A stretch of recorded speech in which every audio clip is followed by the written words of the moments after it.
నమస్తే. నేను Kavitha. Welcome to I dream. ఈ మధ్య కాలంలో తరచుగా వినిపిస్తున్నటువంటి సమస్య సంతానలేమి సమస్య. మానసిక ఒత్తిడి కావచ్చు, లేకుంటే మారుతున్నటువంటి జీవన శైలి, పెరుగుతున్నటువంటి ఒత్తిళ్ళు వీటన్నిటి నేపథ్యంలో సంతానలేమి సమస్యలనేవి విపరీతంగా వస్తున్నాయి. ఇప్పటిదాకా కేవలం ఆడవాళ్ళు మాత్రమే అనుకున్నాము. మగవారిలో కూడా ఆ సంతానలేమి సమస్య అనేది విపరీతంగా పెరుగుతున్నటువంటి లెక్కలైతే చెప్తున్నాయి. యాక్చువల్‌గా కారణాలేంటి? సమస్య ఎందుకని కనిపిస్తోంది? దానికున్నటువంటి మందులేంటి? పరిష్కారం ఏంటి? మనతో పాటుగా ఉన్నారు ప్రముఖ డాక్టర్ సిఎల్ వెంకట్రావు గారు. వెంకట్రావు గారు నమస్కారం అండి. నమస్తే. సో, సంతానలేమి అనగానే గతంలో కేవలం అది ఆడవారికి మాత్రమే పరిమితం అని అనుకునేవాళ్ళు. ఇప్పుడు మగవారికి కూడా వస్తోంది అనేటువంటి లెక్కలు. యాక్చువల్‌గా మీ దగ్గరికి వస్తున్నటువంటి పర్సెంటేజ్ ఎలా ఉంది డాక్టర్? ఇప్పుడు గతంలో పిల్లలు పుట్టలేదంటే అన్నిటికీ నింద స్త్రీ మీద వేసేసేవారు. ఇంకా ఒక రకంగా గొడ్డుమూతురాలు అనేసేవారు. ఇప్పుడు వాళ్ళ సమాజంలో గణాంకాలు చూస్తే విస్తుపోయే గణాంకాలు. 20% మంది జంటలకు పిల్లలు పుట్టటంలా. మరి ఎన్నాళ్ళ దాకా చూసి పుట్టలేదు అని అనుకోవాలంటే 3 ఏళ్ల దాకా. వివాహమై 3 ఏళ్ళు భార్యాభర్తలిద్దరూ కలిసి ఉన్నా పిల్లలు పుట్టకపోతే సంతానలేమి కింద మనం భావించి తగు పరిష్కార మార్గాలు అన్వేషించాలి. ఇది వయసు కూడా కొంత కారణం. పూర్వకాలము సరైన వయసులో పెళ్లి చేసుకునేవారు. ఇప్పుడు ఎవరైనా ఆడపిల్లలు కూడా 30 ఏళ్ళు లోపల పెళ్లి చేసుకోవాలి. ఇప్పుడు అందరికి 30 ఏళ్ళు దాటిపోతున్నాయి. మగపిల్లాడికి 30 దాటుతున్నాయి, ఆడపిల్లకి 30, 35 వస్తున్నాయి. నేను లైఫ్లో సెటిల్ అవ్వలేదు, కారు కొనలేదు, అపార్ట్మెంట్ కొనలేదు, ఇంకా నాకు జీతం పెరగలేదు, ₹1,00,000 రాలేదని చెప్పి ఈ వివాహం వాయిదా వేయటం కూడా కొంతవరకు కారణం. మగపిల్లవాడు 30 అంటే పర్వాలేదు కానీ ఆడపిల్ల 30 లోపల వివాహమై 25, 30 మధ్యలో ఒక పిల్లవాడు పుట్టడం అనేది కరెక్ట్. ఇక స్త్రీలో అయితేనేమో ఆ అండకోశంలో నీటి బుడగలు ఉంటాయి. దానివల్ల పిల్లలు పుట్టకపోవచ్చు. లేదు, స్త్రీకి థైరాయిడ్ హార్మోన్ లోపము. ఇక మనం ఈరోజు పురుషుల సమస్యల గురించి మాట్లాడుకుందాం. ఇది 20% మందికి పిల్లలు పుట్టడం లేదు కదా, చెరుసగం 10% పురుషుల్లో కారణమైతే 10% స్త్రీలు. ఈ పురుషుల వల్ల పిల్లలు ఎందుకు పుట్టడం లేదు అనేది డాక్టర్ దగ్గరికి వెళ్ళాలి. ఎవరి దగ్గరికి వెళ్ళాలి? యూరాలజిస్టు ఉంటే ఆండ్రాలజిస్ట్ అంటారు. యూరాలజిస్ట్ అంటే జనరల్ సర్జరీ అయిపోయిన తర్వాత ఎంసీహెచ్ యూరాలజీ చదివి వాళ్ళకు కొంత అవగాహన ఉంటుంది. అయిన తర్వాత ఆండ్రాలజిస్టులు అంటారు. కేవలం ఈ పురుషాంగము, మగతనము, వృషణాలు, సంతానలేమి ఈ సమస్యలనే వాళ్ళు అధ్యయనం చేస్తూ ఉంటారు. వాళ్ళ దగ్గరికి వెళ్ళగానే షుగర్ పరీక్ష ఇస్తారు, తర్వాత థైరాయిడ్ పరీక్ష కూడా చేయిస్తారు. థైరాయిడ్ లోపం ఉన్నప్పుడు పురుషులకి వృషణాల నుంచి వీర్య కణాలు ఉత్పత్తి తక్కువ ఉంటుంది. మళ్ళీ థైరాయిడ్ టాబ్లెట్లు వాడటం ప్రారంభిస్తే యథావిధిగా వీర్య కణాల ఉత్పత్తి జరుగుతుంది.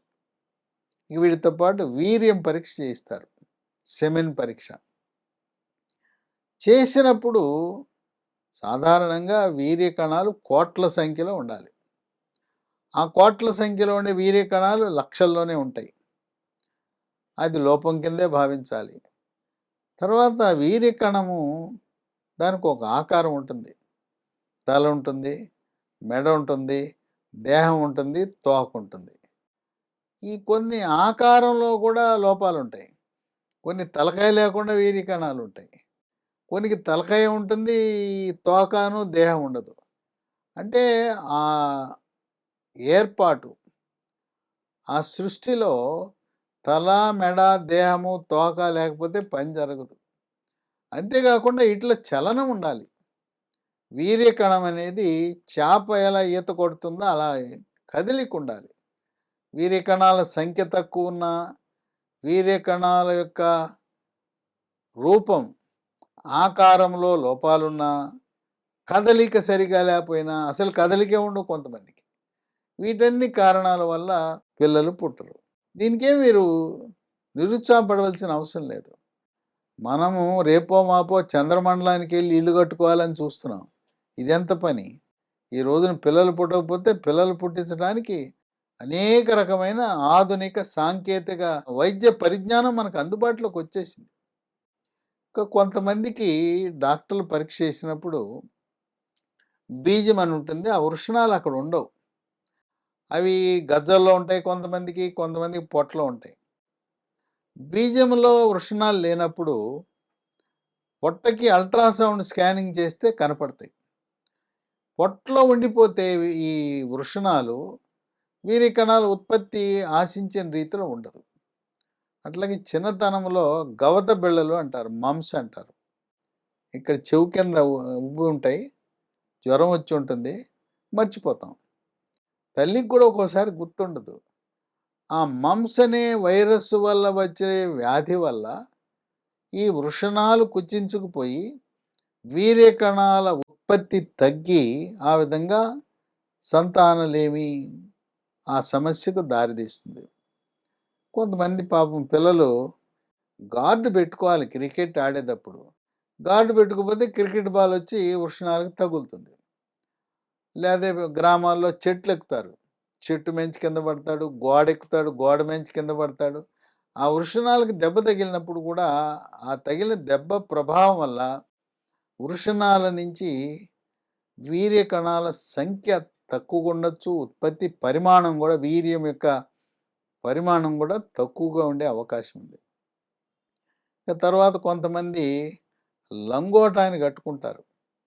ఈ లంగోట ఎవరు కట్టుకుంటారంటే ఆటలు ఆడేవాళ్ళు, కుస్తీ పోటీలు పట్టేవాళ్ళు, అట్లాగే బరువు పనులు చేసేవాళ్ళు లంగోట కడతారు. సరే, ఒక గంట, అరగంట, 2 గంటలు లంగోట కట్టుకోవచ్చు. కానీ రోజంతా లంగోట కట్టుకుంటే ఈ వృషణాలు ఎప్పుడు కూడా శరీరానికి కొంచెం దూరంగా ఉండాలి. అందుకే వేలాడుతుంటాయి.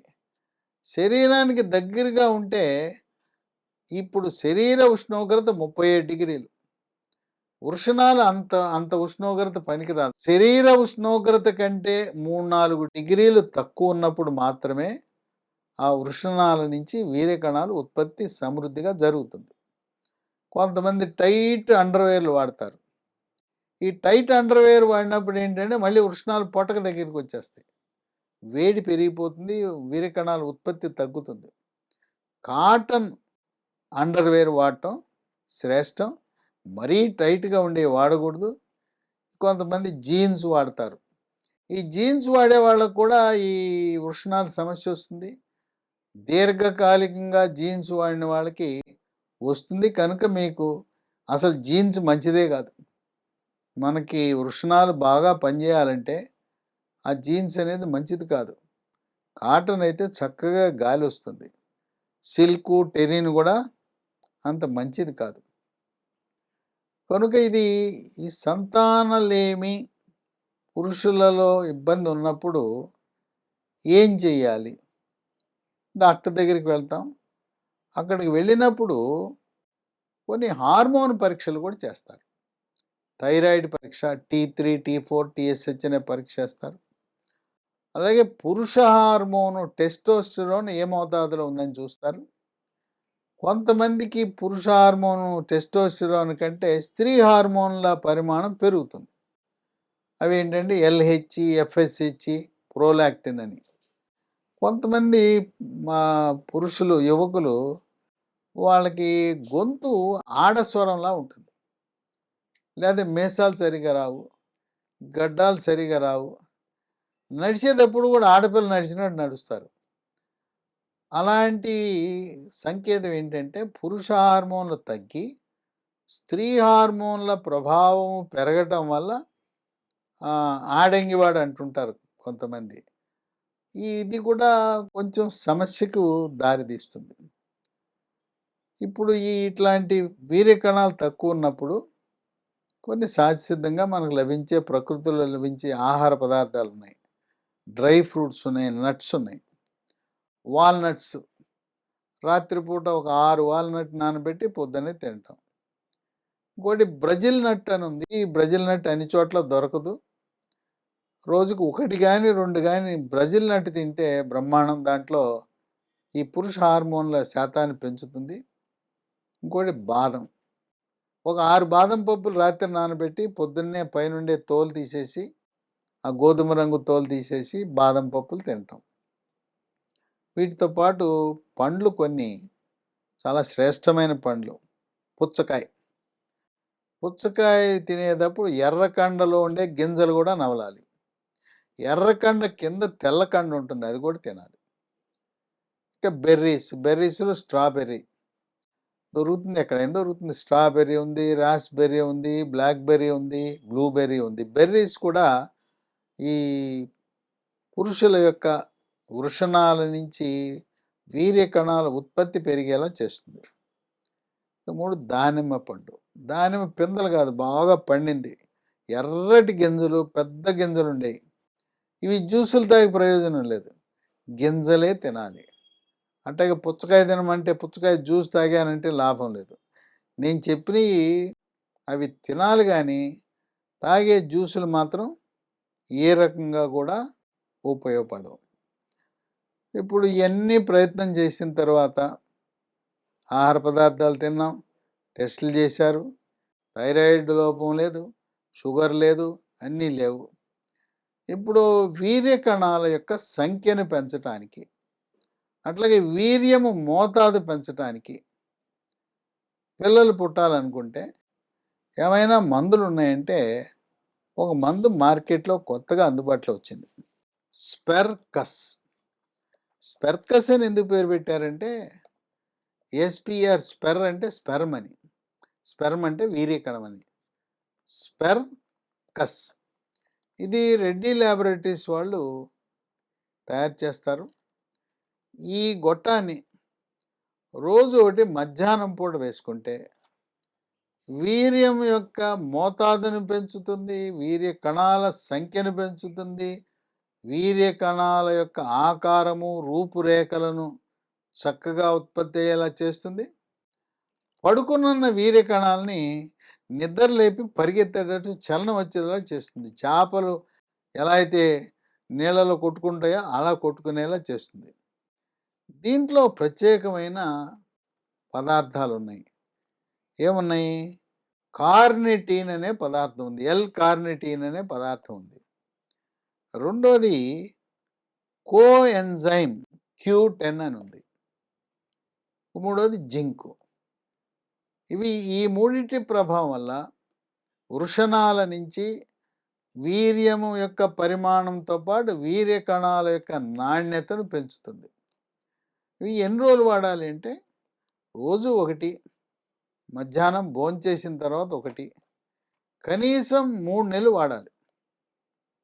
అవసరమైతే 1 సంవత్సరం పాటు కూడా వాడవలసి ఉంటుంది. ఇది మనం మందుల షాపుల్లో, పట్టణాల్లో, మరి మండల కేంద్రాల్లో వెళ్ళి ఈ రెడ్డి ల్యాబ్స్ తయారు చేసిన స్పెర్కస్ అని అడిగి కొనుక్కోవచ్చు. ఒకవేళ మీకు లభించడంలో ఏదైనా సమస్య ఉంటే నేను ఒక ఫోన్ నంబర్ ఇస్తున్నాను. ఆ ఫోన్ నంబర్ వాళ్ళకి ఫోన్ చేస్తే మీకు కొరియర్ ద్వారా ఇంటికి పంపిస్తారు.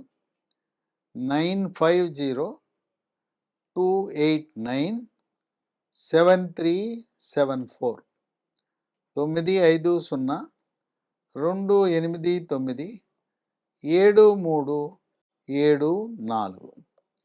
గతంలో ఏం జరిగేదంటే పిల్లలు పుట్టలేదంటే ఆడపిల్ల మీద నిందేసేసి గొడ్రాలరా అనేవారు. ఇప్పుడు మారుతున్న శాస్త్ర సాంకేతిక పరిజ్ఞానంతో ఇద్దరూ బాధ్యులే, భార్య భర్త. కనుక 3 సంవత్సరాలు దాటిన తర్వాత ఇంకా ఎక్కువ కాలం వేచి ఉండటం వల్ల పెద్ద ప్రయోజనం ఉండదు. కొంతమంది అయితే 2 సంవత్సరాలు కలిసి ఉండగానే 24 నెలలు అవగానే డాక్టర్ని సంప్రదిస్తారు. స్త్రీ అయితేనేమో గైనకాలజిస్ట్ని సంప్రదించాలి. పురుషుడైతే యూరాలజిస్ట్, దాంట్లో కూడా ఆండ్రాలజీలో సూపర్ స్పెషలైజేషన్ చేసిన యూరాలజిస్టుల దగ్గరికి వెళ్తే సమస్య పరిష్కారం అవుతుంది. ఎందుకంటే పెళ్ళి అవగానే ఇక తాత, అమ్మమ్మ, నాయనమ్మ వీళ్ళు ఏంటంటే ముందు అమ్మా నాన్న కంటే కూడా ముసలాళ్ళకి మనవను చూడాలి, మనవరాలను చూడాలని కోరికలు ఉంటాయి. ఎప్పుడు అని ఎదురు చూస్తుంటారు. కనుక ఒక 2 ఏళ్ళు చూసిన తర్వాత డాక్టర్ని సంప్రదించి, తర్వాత ఈ పిల్లలు పుట్టలేదని చెప్పి కొంతమంది ఏదో మళ్ళీ ఇంకొక వివాహం చేసుకోవటం, లేదా విడాకులు ఇవ్వటం, ఇవన్నీ కూడా సమంజసం కాదు. కోర్టులు కూడా సమర్థించవు. ఎందుకంటే ఈ పిల్లలు పుట్టకపోతే దానికి మందులున్నాయి. పిల్లలు పుట్టకపోతే దానికి కావాల్సిన సాంకేతిక పరిజ్ఞానం అందుబాటులో ఉంది. అంతేగాని పిల్లలు పుట్టలేదని చెప్పి నేను రెండో పెళ్లి చేసుకుంటాను, లేదా విడాకులు ఇస్తాననేది మన యొక్క చట్టాలు భారతదేశంలో అంగీకరించు. కనుక అవగాహనతో, సిగ్గుపడకుండా డాక్టర్ని సంప్రదించడానికి ఏమాత్రం వెనుకంజ వేయొద్దు. ఎక్కడికైనా కూడా భార్యాభర్తలు ఇద్దరూ కలిసి వెళ్ళటం మంచిది. ఎందుకంటే పిల్లలు పుట్టాలంటే దంపతులు, మరి ఆ స్త్రీలో సమస్య ఉంటే భర్త కూడా భార్యతో కలిసి గైనకాలజిస్ట్ దగ్గరికి వెళ్ళాలి.